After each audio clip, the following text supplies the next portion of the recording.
तर या गरमागरम भजी खायला. तर पिठामध्ये तेलामध्ये सोडून घेते. तेल तापले.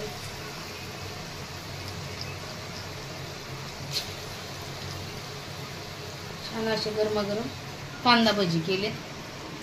तर यामध्ये कांदा, लसूण, कोथिंबीर, ओवा, जिरे आणि लाल तिखट आणि खायचा थोडा सोडा टाकलेला आहे आणि थोडीशी हळद टाकलेली आहे. हळद नाही टाकली तरी चालते भजीला. मी थोडीशी हळद टाकलेली आहे. तर भजी छान तळून घ्यायचे. आता भजी छान असे तळून घेतलेत. आता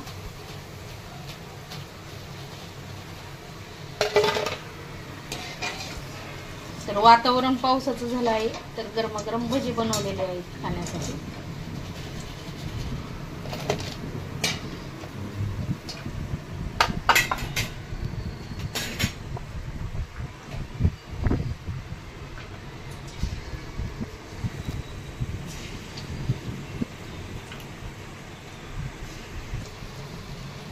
याच पद्धतीने सगळे भजे बनवून घेते.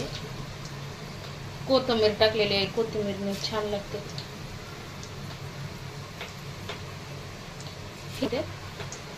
पण आज मी लाल मिरचीची बनवलेली आहे.